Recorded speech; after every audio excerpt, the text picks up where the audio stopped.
guys and gals, Nary here from Drake Wayne Gaming, and 7 man on Twitter, the Gaming Drag. Today I'm coming back at you to the Let's Play episode of Shelter. So y'all, before we jump into it, just wanted to let y'all know that our Patreon is now up for as little as $5. Y'all can help support the channel, get some awesome rewards, like permanent access to our community Discord server and full access to upcoming not safe for work videos. Anyway, y'all, let's go ahead and jump right back in. Alarm chain, we're up, and let's go. Yay, back to the nudity. Keep that thought. I'm sure you'll still have a chance. In the meantime, months ago, a bad boy got smooched by someone of another species. Crap! I was in such a rush that I splashed the spirit in my throat, and some of that went in the wrong hole. I immediately coughed out the whole shot back over the bath's surface. It makes a beautiful yet short-lived rainbow. Ooh, excuse me. Luke! I'm okay. Ugh! And I got it. I was first. Yes, you were. Yes, you were. Here, have a refill. You earned it. Max takes the liquor bottle and refills my shot glass. I notice that he acts somehow odd. He chuckles as he glances at me. I see the insides of his ears blushing a little. Ah, that's right. I wasn't specifically thinking about Max when I drank that shot, but yeah, we have smooched in the past. So, mate, how about you share a story? Must be a good one. Rune sits in the water, with his arms spread out comfortably. Unlike Max, the husky stares at me with a knowing, proud grin. Oh yeah, the two of us definitely did make out as well. Just so you know, Luke, there's no pressure on you. You do not need to share any personal details if you don't want to. Barry shows his empty shot glass to Max for a refill as well. He gives shy glances in my direction. He's visibly embarrassed. Yeah, me and Burry kissed one time as well, now that I think about it. Even as recently as a few hours ago. This is a weird situation. I've been kissed by each three of them at some points in the past, but judging by their reactions, they must have never shared that secret with the others. Not even Rune. Yeah, Burry is right. If you don't want to, we can leave it at that. Unless you really want to boast, huh? At least the breed. Tell him the breed of your first smooch, Luke. I think it is unfair to pull out his tongue. Tell them if you really want, but only if you want, not because you were forced. Whatever you decide to share, you have my support, Luke. To be completely honest with you, I wouldn't mind either way. Whether you decide to tell them or not, it's all good with me, Luke. I wonder what kind of handsome hunk of a dog it is that would give you that first smooch. Come on. Just the breed, mate. My first kiss from a member of another species. That's embarrassing. I was so fixated in grabbing that first drink that I didn't fully think through the intentions behind that question. One specific person came to my mind and at the word smooch, but the guys are gonna laugh at me if I tell them. Still, I probably should share something. This is the whole point of this game. And this is a special night. I can afford to be more open than usual. The breed of my first smooch, huh? He wasn't a canine. Huh? What? Then he was a lion. What? A lion? Hold on, so I wasn't your first? Wait. Burry and Luke, you two? Seriously? When was it before or after we did it? Luke, you slut. First showing your dog around, now kissing other dogs? Unbelievable. No, everyone, let us take a deep breath and calm down. So, water time. Damn, Luke, you a player. We're putting Luke in a way too uncomfortable of a situation. Yeah, sorry, you're right. Just to be clear, I'm not jealous or anything. Nothing weird about being intimate with different people. Especially for canines. Even if you're not one, you tend to learn of some of our behaviors, huh? Yeah. But a feline, seriously. Aren't their tongues and dongs all spiky and scary? I'm sorry, guys, but you're all reading too deep into that. You never told me you had a feline lover. You never told me you had any previous lovers. Well, you did tell me at one point that you were fond of felines, so... I meant that literally. I like felines, not specifically in a romantic way. You see, back home... Actually, that's kind of a long story. Let's talk about that another time. Luke, you unbelievable tease. No, it is fine. Take your time. I'm so curious, though. Well, in that case, get me more drunk, remind me later, and I'll tell you. For now, let's not stall any longer. Fine. But make your turn something good. Something I can drink to. I still have like 10 really good lines. Oh, no. It's alright, Luke. Despite it being a drinking game, you do not need to ask anything vulgar. Just ask whatever you want. It's gonna be fun to find out such things about each other, regardless how mild or spicy. Okay, well then. And again, I was so fixated on getting that first shot that I didn't think ahead. There is absolutely anything I can ask now, but it's often harder to choose one thing when the possibilities are endless. If I were to go with my friend's preferences, Barry would probably enjoy something heartwarming, Rune would like something perverted, and probably something in between for Max. No point thinking too much, let's just ask something instead of halting the game. Once ago, a bad boy formed pack mentality for fun. Cast pack mentality for fun! Everyone, all three of my friends swing their shots. Pack mentalities to canines what monovision is to me, their inborn magic ability. In short, it allows multiple people to mentally connect for perfect coordination and wordless communication. I have experience with that power too. But have I ever used it outside of a battle scenario? I take a moment to think, and then I drink my shot as well. Who is first? Who is first? I think Burry was, just slightly ahead of you two. Good job, Burry. It's interesting we all drank for that. That's a pretty common thing, actually. Even your first pack mentality is rarely in combat. Mine was, though. Yeah, but you're not a dog. You're different. Yeah, that's true. So, story time, Burry? Okay, I do not know if I should. If you don't want to, I can tell you in detail about how I've been using it in fun lately. Come on, Brune, let him speak. It's rare we get an innocent question like that. That's perfect for Burry. And your story is innocent, right, Burry? Not exactly, no, but maybe it would be the right thing to share this. Maybe it would be the right thing to share this one here. Like, no, water time.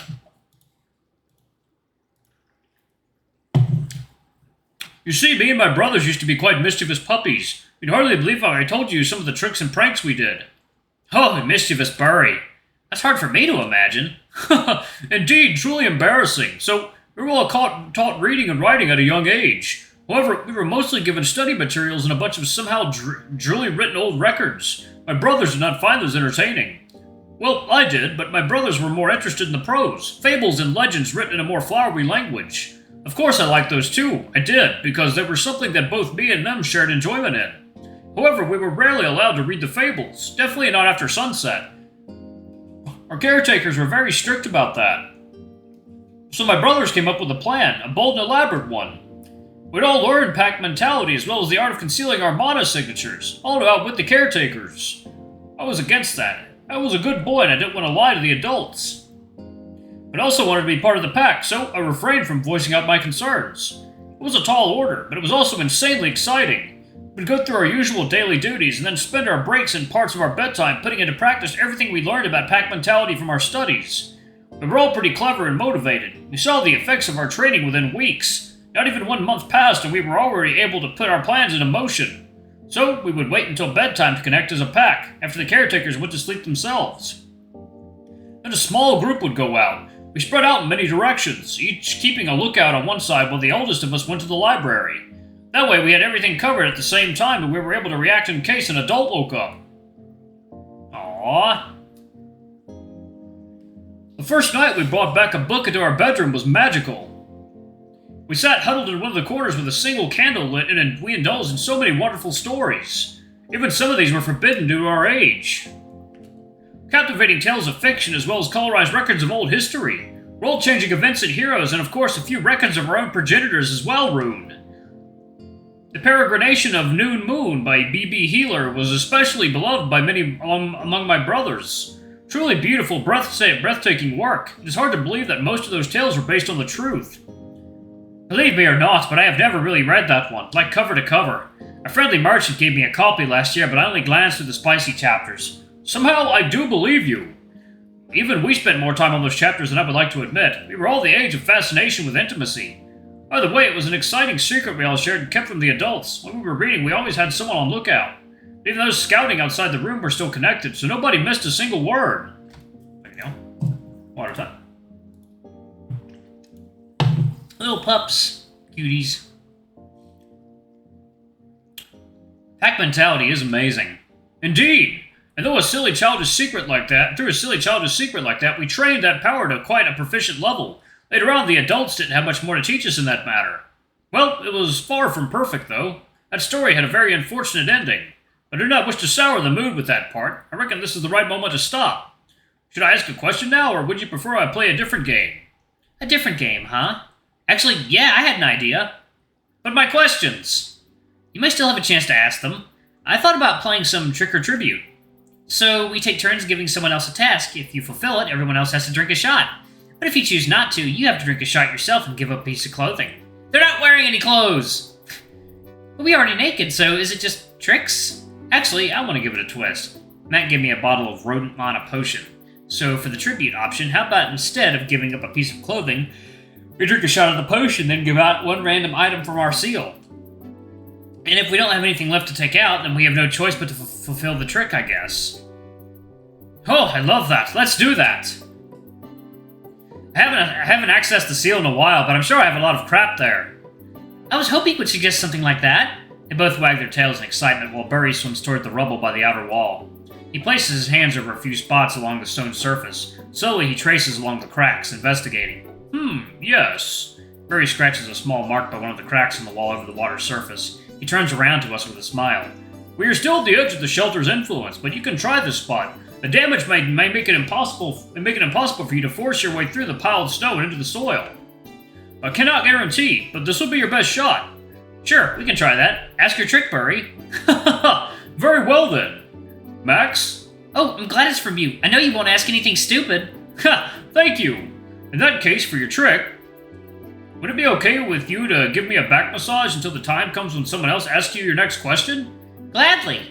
Burry sits at the edge of the bath and bends down. Max scrambles out of the water to approach the St. Bernard from behind. Burry lets out a satisfied groan and a wide smile curls up his muzzle, while the smaller dachshund rubs his back. He's clearly enjoying himself.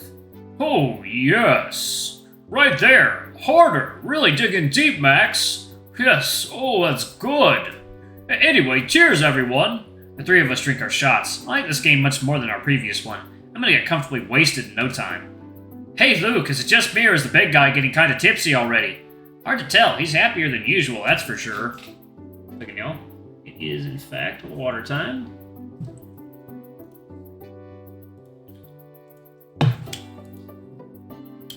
Hard to tell. He's happier than usual, that's for sure. Have we drank that much already? Apparently, some dogs don't need much, despite the fatness. Rune? Yes, give it to me. Give me the worst you've got. Oh, cheeky. I like it. You're pretty fearless, aren't you? I'm not fearless. I'm shameless. There's no trick you can embarrass me with. Oh, really? In that case... is it okay to ask a question as a trick? I'd say it is, yeah. Perfect. Ooh, excuse me. You like asking others blunt personal questions, so how about a piece of your own medicine, huh? Bring it on, you've got nothing on me. I order you to tell me, has the strong, manly Siberian husky hero Rune Moon ever had anything done to him from behind? It's like buying another dog. Uh-huh. I'm so sorry, Rune. I'm clearly crossing the line with this joke. I'll ask you another. No, it's fine. I love it both ways. Seriously, why wouldn't I? What's the point of limiting yourself with only half the options? You know Mortar, the big, shaggy commandor. Even as recently as yesterday, right before I came to the tavern after the morning training, went behind one of the snow piles outside and he took out that huge, ripe cherry red... Okay, I believe you. Come on, Luke, Burry, let's drink a shot. Are you sure you don't want the details? They're still fresh in my mind. And my bum. You really are shameless. Max, Burry, and I drink a shot of spirit while Rune keeps a triumphant smirk on his silly muzzle. Even as the alcohol flows down my throat and gives me that burning sensation, my curiosity lingers. I kind of wanted to know the details. Luke! Yes? Trick or tribute? Trick! Suck my dog. Oh, come on, Rune. Stop confusing Luke. Yeah, think out a proper trick. It's okay, I'll just take a tribute instead. Fine, your loss. I grab the crystal bottle with green liquid inside and take a moment to admire it while it's still sealed. The crystal is smooth to the touch and there are no flaws or asymmetries in its shape. It must have been crafted by the hands of a master glassmith. Alright, I'm going to go ahead and pause it right there. Thank y'all so much for watching. Don't forget to like, comment, subscribe, ring that notification bell, and check out our Patreon if you can. It always helps. Before I go, I'm going to have a quick shout out to our bronze tier patrons. Thank y'all for all you do for the channel. We greatly appreciate it. And thank you to our silver tier patron, Cade Silvermoon. Thank you for going a bit above beyond. It's helped us so much. Thank you. And for our gold tier patron, Amr, thank you for being awesome and subscribing to our ultimate tier. We love you. We hope you enjoy your new icon. But anyway, if y'all want to get your names in the credits and get access to our Not Safe for Work videos, it's as little as $5. Anyway, I love you all, and I'll see y'all in the next video. Bye-bye!